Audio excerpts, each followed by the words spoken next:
The 1967 Shelby GT500 shouldn't have been in Zara Mitchell's garage. Men who drove cars worth $500,000 didn't come to mechanics who operated out of a converted storage unit in South Central LA. But here it was, engine purring under her oil-stained hands. And here he was, Kang Jinho, watching her with dark eyes that missed nothing. She'd fixed his car for free, because that's what you did when someone's vehicle died on your street and you had jumper cables. She hadn't expected him to return, hadn't expected the way he looked at her like she was the puzzle he couldn't solve. Jinho owned half of Koreatown's legitimate businesses and all of its shadows. People bowed when he passed, but Zara Mitchell didn't bow to anyone. And somehow, that made her the most dangerous thing he'd ever encountered. Could she trust a man who offered her everything when she had nothing? Or would accepting his life-changing offer cost her the only thing she had left, her freedom? Before we dive into Zara's story, I need to know, where are you watching from? Drop your city or country in the comments right now. I'm curious how far this story about a broke mechanic and a dangerous boss is traveling. And if you're someone who loves stories where the underdog gets a real shot at something bigger, hit that subscribe button. Because, let's be honest, you've already invested time in Zara. You're already curious what happens next. Don't let the algorithm make you miss how this ends. Subscribe so you don't lose her story. Now, let's see how a corroded battery terminal changed everything. Zara Mitchell's garage smelled like motor oil, old rubber, and stubborn hope. At 2:47 p.m. on a Tuesday, she was elbows deep in a 1998 Honda Civic's transmission, humming "Ain't No Mountain High Enough" under her breath. The Civic belonged to Mrs. Chen from the corner store, who'd paid in cash and expired coupons. Zara would take it, 3 days until rent, $14 in her account. The roar of a real engine, not the sputtering 4 cylinders she usually worked on, made her look up. Through her open garage door, a midnight blue Shelby GT500 rolled down her street like a panther in a junkyard. The car was immaculate, classic, worth more than everything she owned combined. It died 50 feet from her garage. The driver emerged, tall, Korean, black suit that cost more than her rent, sharp jawline, dark hair styled with precision, eyes that swept the street like he was cataloging threats. When those eyes landed on her, something flickered. Surprise, maybe. You're a mechanic, not a question. Sign says so. Zara gestured to the hand-painted plywood propped against the wall. Mitchell's Automotive. She wiped her hands on her coveralls. That's a 67, Shelby. What's wrong with her? He approached slowly. She stalled. Won't restart. Pop the hood. You can fix it? Zara walked past him toward the Shelby, caught expensive cologne mixing with city smog. Won't know until I look. But yeah, probably. These old girls have temperament, but they're honest. Not like the new computerized stuff. He hesitated, then released the hood. Zara lifted it, and her breath caught. The engine was pristine, restored to factory perfection. Someone loved this car. She leaned in, fingers finding the battery terminals, checking connections with the automatic precision of someone who'd been doing this since she could walk. Corroded terminal, she said after 30 seconds. Easy fix. You got jumper cables? No. I do. She returned with cables and her portable battery pack. This'll get you started, but you need to replace this terminal or you'll stall again. She worked efficiently, humming again without realizing it. Behind her, the man watched in silence. When she finished, the Shelby roared to life, that beautiful Detroit muscle sound echoing off buildings. How much? He asked. Zara closed the hood, patted it once. No charge. You broke down on my street. That's just being neighborly. His eyes narrowed. I can pay. I'm sure you can. But I don't need payment for 10 minutes and some battery acid. She turned back toward her garage. Get that terminal replaced, though, and check your alternator. She's charging fine now, but at this age, you never know. Wait. His voice stopped her. What's your name? Zara Mitchell. You? Kang Jinho. He pulled out a business card, held it toward her. If you ever need anything. Zara glanced at the card. Expensive stock. Minimalist design. Just a name and number. She didn't take it. I appreciate the offer, Mr. Kang, but I'm good. She walked back into her garage, back to Mrs. Chen's Civic, back to her life of expired coupons and hustle. Behind her, The Shelby's engine purred for another moment before pulling away. Zara didn't know she'd just turned down the most powerful man in Koreatown. Didn't know he collected vintage cars the way other men collected weapons. Didn't know that no one, had ever refused Kang Jinho anything, and she definitely didn't know he'd be back. 3 days later, Zara was closing up when the Shelby returned. This time it didn't break down. It parked deliberately in front of her garage, engine purring like satisfied thunder.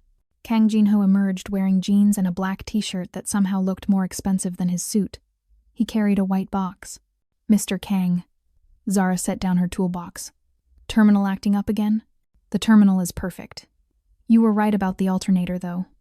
"Had it checked?" He held out the box. "Thank you." Inside were pastries from someplace fancy, the kind with French names Zara couldn't pronounce. "You didn't need to do this. You fixed my car for free. I'm returning the favor. Pastries aren't exactly equal exchange for a jump start." "Then let me buy you dinner." Zara laughed, sharp and genuine. "Mr. Kang, I don't know you, and I definitely don't go to dinner with men who drive cars worth $500,000. It's just dinner, and call me Jinho. It's never just dinner." She pushed the box back toward him gently. "I appreciate the gesture, but no thank you." Most men would have left. Jinho stepped closer, studied her with those calculating eyes. "You have grease under your nails. You hum Motown when you work. Your garage used to be a storage unit. I can see where you removed the door. You're 3 days past rent based on the eviction notice I saw on your workbench." Zara's spine went rigid. "You researched me? I notice things." His voice softened. "You're talented, Zara. Too talented to be working out of a storage unit for expired coupons. Let me help." "Help how? By buying me dinner? By throwing money at the poor black girl playing mechanic?" Her laugh was bitter. "I've been taking care of myself since my daddy died, Mr. Kang. I don't need rescue. I'm not offering rescue. I'm offering opportunity." He pulled out a different card. This one had an address. "I have a collection. 15 vintage cars. They need someone who understands them. Someone who doesn't just see dollar signs." Zara looked at the card, then at him. "Why me?" "Because you refused my money. Because you touched my car like you loved it. Because in 30 seconds, you diagnosed what a dealership mechanic missed for 3 months." He met her eyes. "Because I think you're wasting your talent here, and I don't like waste." The offer hung between them like electricity. Zara knew she should refuse. Knew men like him. Powerful, wealthy, dangerous. Didn't make offers without strings attached. But rent was due tomorrow, and she had $14. "What's the catch?" she asked quietly. "No catch. Fair pay. You work on my collection. Keep them running. Simple transaction. Nothing's ever simple with men like you." "Men like me?" Jinho's lips curved slightly. "What kind of man am I?" "The kind whose business card has no business listed. The kind who drives vintage Shelbys through South Central at 3 in the afternoon. The kind who notices eviction notices." She crossed her arms. "The kind who's used to people saying yes, then be the first to say no." His voice held challenge. "Or be brave enough to say yes." Zara said yes. Not because she wanted to, but because her landlord didn't accept pride as payment.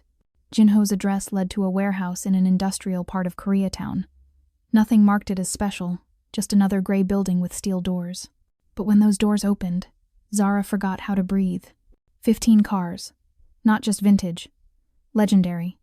A 1,970 Plymouth Hemi Cuda. A 1,963 Corvette Stingray. A 1,969 Dodge Charger. Each one pristine, gleaming under industrial lights like jewelry in a vault. "Holy shit," Zara whispered. "You appreciate them." Jinho's voice came from behind her, pleased. "Appreciate?" She moved toward the Charger, hands hovering without touching. "This is a cathedral. These are gods." She walked the line slowly, cataloging each vehicle with the photographic memory she had for engines. Every car had a story written in its restoration, its modifications, its soul. Whoever maintained these knew what they were doing. "Your last mechanic was good," she said finally. "He retired, moved to Korea." Jinho leaned against a workbench. "I've been maintaining them myself, but I don't have time anymore. Business is expanding." "What business?" "Import-export, logistics, boring corporate things." Zara turned, studied him. He stood differently here, more relaxed. His fingers traced the workbench edge. These weren't just investments to him. You work on them at night. His eyes sharpened. How do you know? Your hands. Fresh grease under the nails. But your suit was clean yesterday. You work on them when you can't sleep. She moved closer. Insomnia? You're observant. You researched me. Fair's fair. She gestured to the cars. What's the pay? $3,000 a week. Full-time. Benefits included. Zara's knees almost gave out. $3,000 weekly was more than she made in 2 months. That's too much. That's what they're worth. What you're worth? He pushed off the workbench. You'll work here. Keep them running. Handle any issues. I need someone I can trust. You don't know me well enough to trust me. I know you refused free money. I know you love these machines the way I do. He moved closer, and Zara caught that cologne again. Cedar, and something darker. I know you're honest enough to tell me my offer is too much, instead of just taking it. There's still a catch. No catch. But full disclosure, some of my associates will be here occasionally. Meetings, business. You'll ignore them. They'll ignore you. Associates, meetings. The pieces clicked into place. The vague business description, the warehouse location, the way men probably bowed when Jinho passed. You're not import-export, Zara said quietly. I am, among other things. His eyes held hers, unflinching. Does that change your answer? It should have. Every survival instinct screamed at her to walk away. But she looked at the cars, at the cathedral of chrome and steel, at the first real opportunity she'd had since her father died. I work on the cars. Nothing else.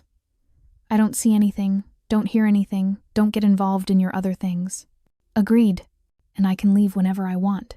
No strings, no obligations beyond the work. Agreed.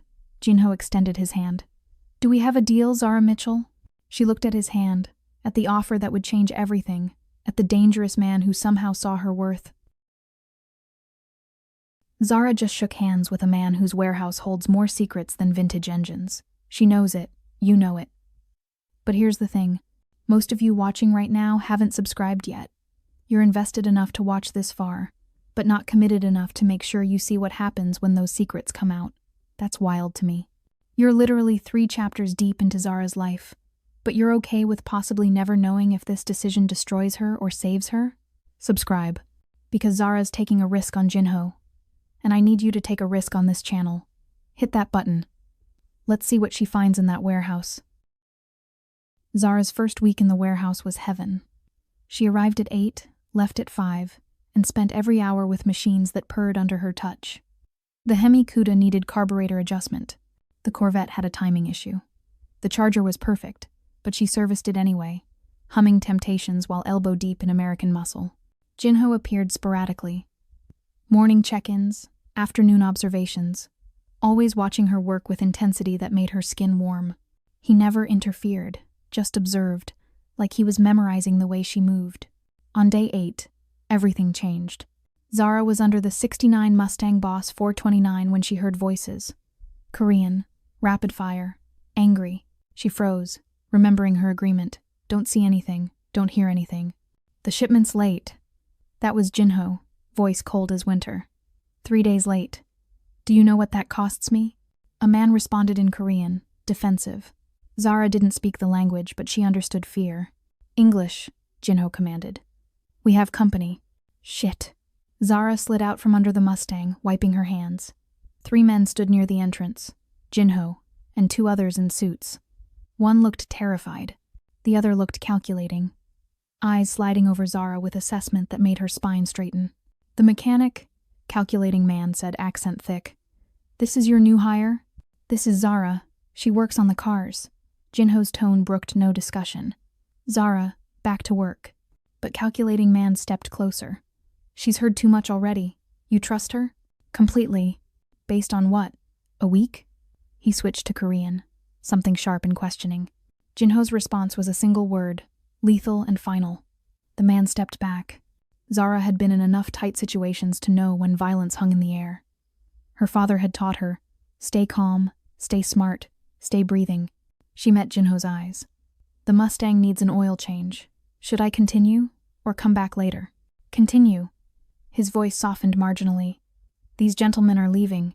She's seen our faces, calculating man persisted. That's a liability. I've seen a mechanic meeting, Zara interrupted, voice level. I've heard men discussing a late shipment. I don't know your names, don't know what you ship, don't care. I'm here for the cars. She looked at Jinho, like we agreed. Silence stretched taut. Then Jinho smiled. A real smile that transformed his face. As I said, I trust her completely.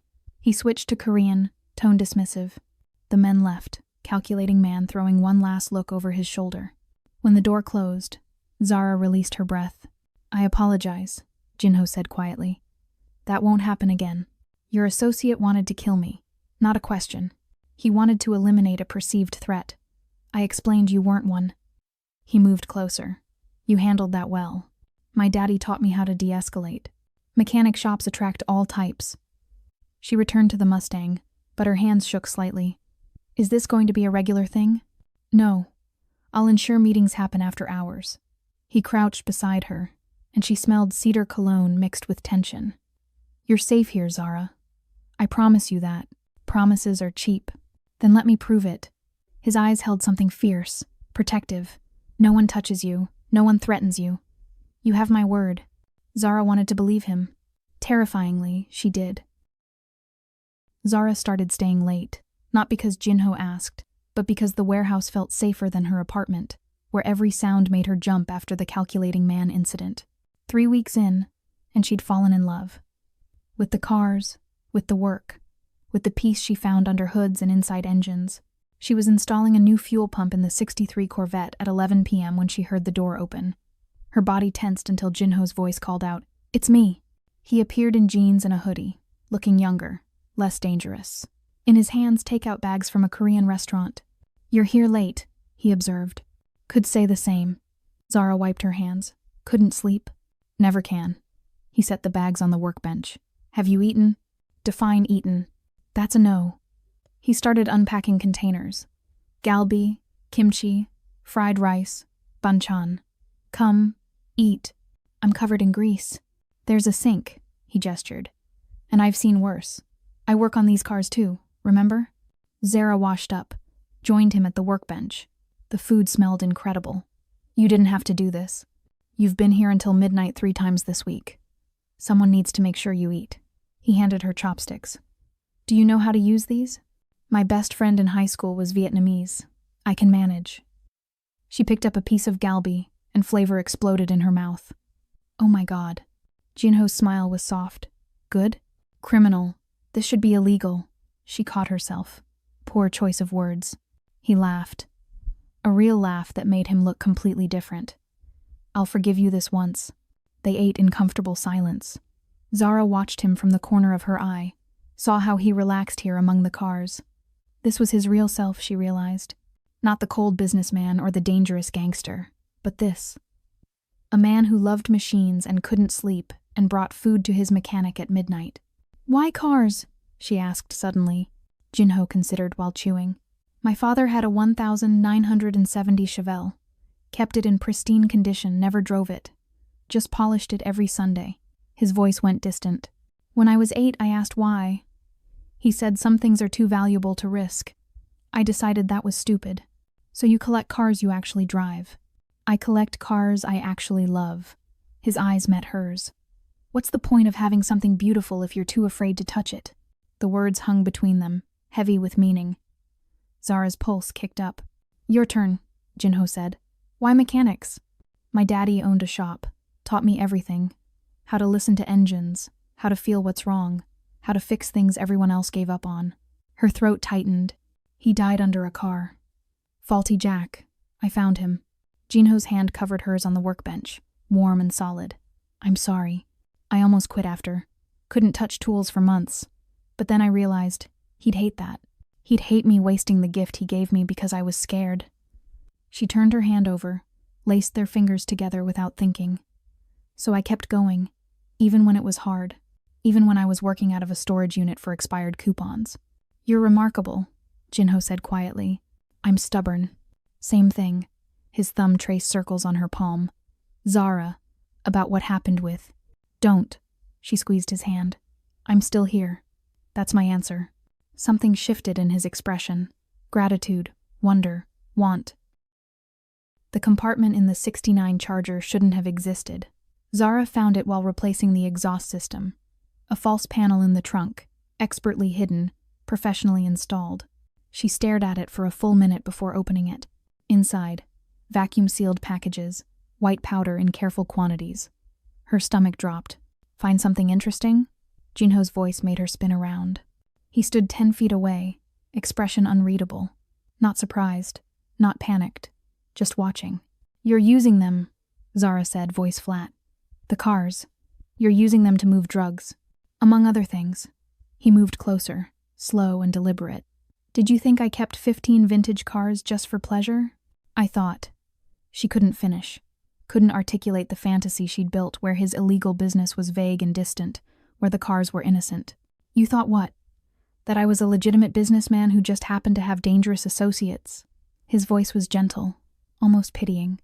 Zara, I told you what I was. You said import-export. I wasn't lying. He reached past her, closed the compartment with a soft click. This is import. What happens after is export. Zara's hands clenched. Every car? Most. The Shelby you fixed that first day? Carrying 2 kilos of heroin when it stalled on your street. He tilted his head. You saved a drug shipment. Aren't you proud? The sarcasm stung. Don't. Don't what? Don't tell you the truth you've been avoiding for 4 weeks. He stepped closer, and she smelled cedar and disappointment. You're brilliant, Zara. Too brilliant to pretend you didn't suspect. You chose not to look. Because I needed the money. Her voice cracked. Because $3,000 a week meant I could live instead of just survive.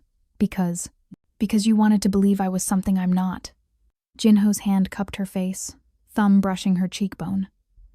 I understand. I wanted you to believe it too. Zara should pull away, should walk out, call the police, do something righteous and stupid. Instead, she stood frozen, caught between disgust and something dangerously close to understanding. My daddy would be ashamed, she whispered. Your daddy taught you to survive, to fix things everyone else gave up on. His voice dropped lower. What do you think I am if not broken beyond normal repair? That's not the same, isn't it? His other hand found her waist. You see these cars as art. I see them as tools. But we both see them as worthy of care, of attention, of love. You're comparing yourself to a car? I'm comparing us. His forehead touched hers. You're covered in the grease of my world now, Zara. The question is whether you walk away clean or stay dirty with me. She should choose clean, should choose right. But his hands were warm, and his eyes held something raw, and she'd been alone for so long. I work on the cars, she said finally. That's all. I don't pack them, don't know schedules, don't know destinations. I'm just the mechanic. Just the mechanic. Jinho agreed. Something like relief flooding his features. And if I get arrested? You won't. If I do, I walk. No loyalty, no protection, no going down with the ship. Agreed. His thumb traced her jaw. Anything else? Yeah. She met his eyes. Don't lie to me again. I can handle ugly truth. I can't handle pretty lies. No more lies, Jinho promised. Only ugly truth from here. He kissed her forehead, and Zara closed her eyes, knowing she'd just made a choice she couldn't take back. 2 weeks after the discovery, Zara arrived at the warehouse to find the door already open. Wrong. Jinho always locked it. Always. She pulled out her phone, finger hovering over his contact, when a hand clamped over her mouth. Scream and you die, calculating man's voice cold against her ear. Inside. Now. He shoved her through the door. The warehouse lights were off except for one overhead, illuminating Jinho tied to a chair, blood trickling from his split lip. 3 men surrounded him. Calculating man made 4. Zara.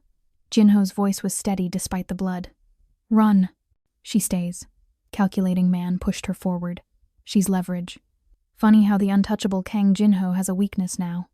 A black girl who fixes his cars. This is between us, Park. Jinho's eyes never left Zara.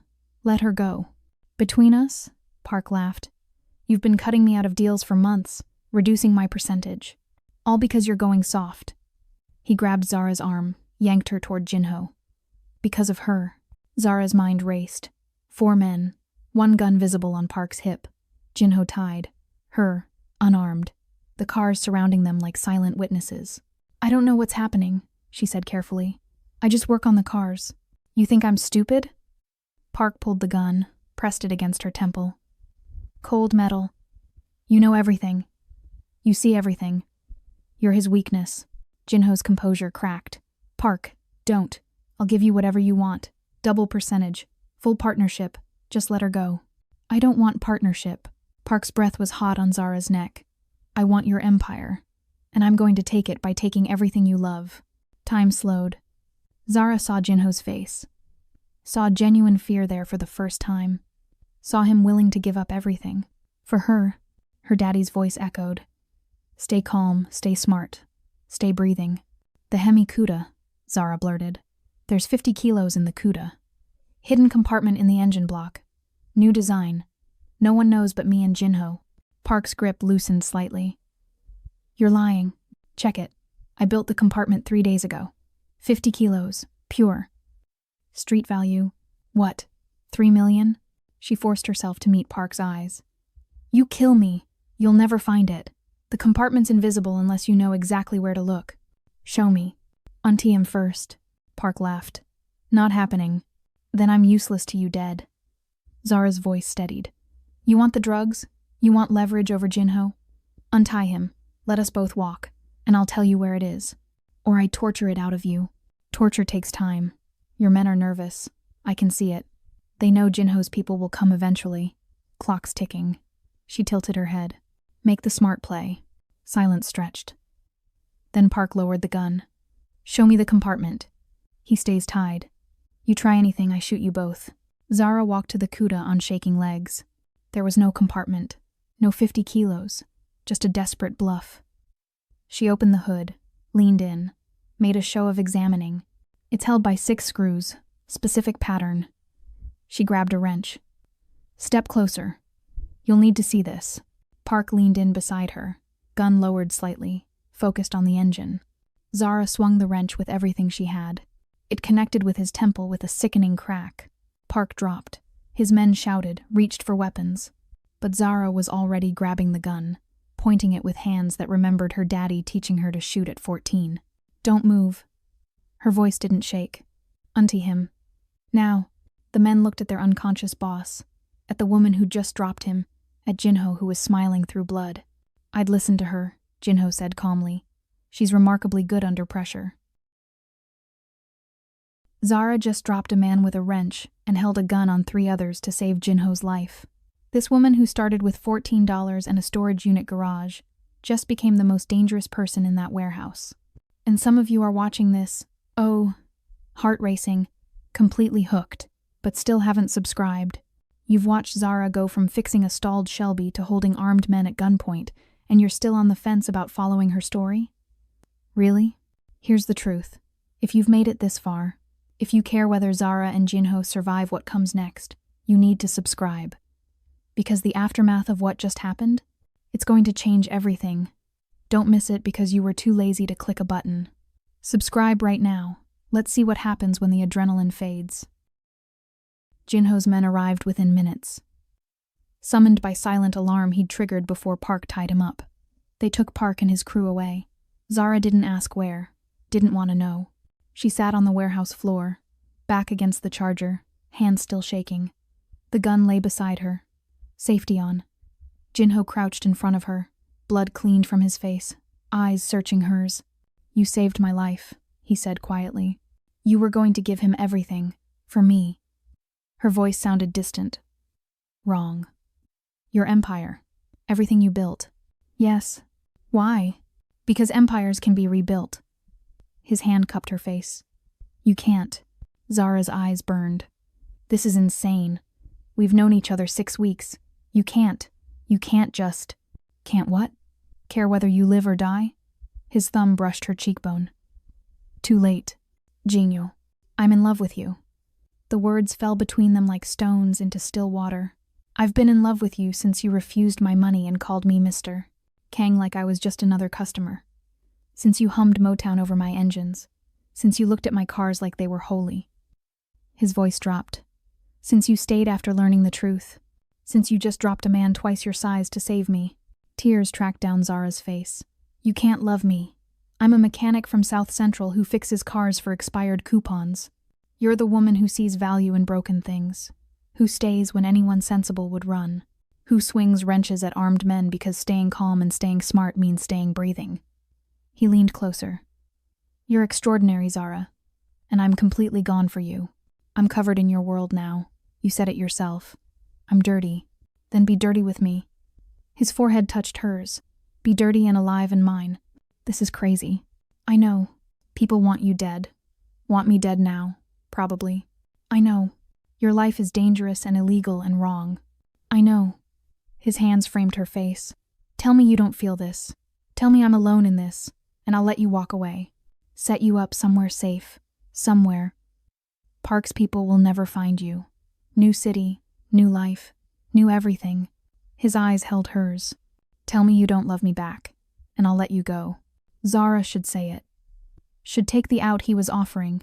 Should choose safety over this beautiful, dangerous man who looked at her like she hung the moon. I can't, she whispered. Can't what? Can't tell you I don't love you. Her hands fisted in his shirt. Because I do. God help me, I do. I love your insomnia and your car obsession and the way you watch me work. I love how you brought me food at midnight. How you told me ugly truths. How you were willing to give up everything. Her voice broke. I love you, and it terrifies me. Jinho kissed her. Not gentle. Desperate, claiming, grateful. Zara kissed back, tasting blood and relief and the promise of something that should be impossible. When they broke apart, both breathing hard, he pressed his forehead to hers. Stay with me, not just at the warehouse. With me. In my life, my home, my world. Your world tried to kill us today, and you dropped it with a wrench. He smiled against her mouth. We're stronger together. Let me prove it. Zara thought about her storage unit garage, her $14 bank account, her life of just barely surviving, thought about this man who'd seen her worth when she was invisible to everyone else. Okay, she breathed. Okay. Okay? I'm staying. I'm yours. She pulled him closer. But if someone tries to kill us again, I'm picking the weapon next time. His laugh was relief and joy and promise. Deal. 6 months later, Zara stood in a different warehouse. This one legal, licensed, with Mitchell's Restoration in bold letters across the front. Jinho had bought it for her 30th birthday, along with a full staff and a client list that included collectors from 3 states. She still worked on his collection, still hummed Motown over engines, still stayed late because the work was meditation and the cars were holy. But now she did it in her own shop, on her own terms, building something clean from the foundation of something dirty. You're thinking too loud again. Jinho appeared behind her, arms wrapping around her waist, as she leaned over the '63 Corvette's engine. What's wrong? Nothing's wrong. Everything's right. That's what scares me. She turned in his arms. When does the other shoe drop? Maybe it doesn't. He kissed her forehead. Maybe we already survived the worst. Park was gone. Zara didn't ask where, and Jinho didn't tell. His organization had shifted, restructured, less drugs, more legitimate business. Not clean, never clean, but cleaner. For her. Your detective called again, she said. Wants to ask questions about the warehouse incident. What did you tell her? That I was at home when it happened. Didn't see anything, don't know anything. The lie came easier now. Too easy. Am I a bad person? You're a person who survived. Jinho's hand found hers, fingers interlacing like they belonged together. That's all anyone can be. The shop door opened. A customer. Elderly white man with a '57 Bel Air that needed transmission work. Zara excused herself, switched into professional mode, became the brilliant mechanic who'd built this business from nothing. Jinho watched from the sidelines like he always did, pride evident in every glance. When the customer left, he pulled out a small box. What's this? Zara asked. Open it. Inside, a key. Not to a car. To something else. She looked up, questioning. The warehouse. The one with my collection. Jinho's voice was soft. I'm signing it over to you. Fully legal. Your name on everything. The cars, the building. All of it. Jinho, I can't. You can. You should. He closed her hands around the key. If something happens to me, when something happens, you'll own it outright. Legitimate business, clean money. You'll be protected. Nothing's going to happen to you. Maybe not. His smile was sad. But men in my position don't retire peacefully.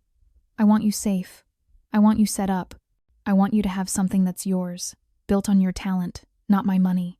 Zara's throat tightened. You're talking like you're dying. I'm talking like I'm in love. He pulled her close. With a woman who dropped a man with a wrench, who chose me despite knowing what I am, who hums Diana Ross while rebuilding engines. His lips brushed her temple. I'm talking like I want to deserve you. You already do. Not yet, but I'm working on it. He stepped back, and something shifted in his expression. There's more. I'm stepping back.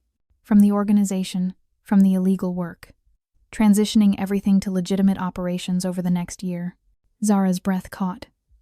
Why? Because I want a life with you. A real one. Not one where you're looking over your shoulder, where every knock might be police or rivals. His hands cupped her face. I want to marry you, Zara Mitchell. Want to wake up next to you without worrying today's the day I don't come home. Want to be the man your father would have approved of. He would have liked you anyway. Maybe, but I want to be certain. Jinho smiled. So I'm getting out. Slowly, carefully, but out. For you, for us. Zara kissed him, tasting promise and hope, and the future they were building from spare parts and second chances. Outside, Los Angeles hummed with life. Dangerous and beautiful and theirs. Marry me first, she said against his mouth. Before you finish transitioning, before everything's clean, marry me dirty. You sure? I'm sure. Her hands fisted in his shirt. I chose you in the dark. I'll choose you in the light too. Then yes. Jinho kissed her like sealing a vow. Yes to everything. And in a garage that smelled like motor oil and new beginnings. Zara Mitchell chose love over fear, future over past, and the dangerous man who'd seen her worth when she had nothing but grease under her nails and stubborn hope in her heart. And that's it. Zara Mitchell went from a broke mechanic in a storage unit to a woman who owns her own restoration shop, has a warehouse full of vintage cars, and is about to marry a man who's leaving his empire behind for her. She chose love when she had every reason to choose safety. She stayed when anyone sensible would have run. She built something real from something broken. Now here's my question for you. You just spent all this time with Zara. Watched her struggle. Watched her survive. Watched her win. But did you subscribe? Because if this story moved you, if you want more stories like this where Black women aren't just surviving but thriving, where the underdog actually gets the life she deserves, then subscribing isn't optional. It's how you tell me to keep creating these. Zara fought for her happy ending. Fight for this channel by hitting subscribe. Drop a comment telling me what you thought of her story. And I'll see you in the next one, where another woman's life is about to change forever.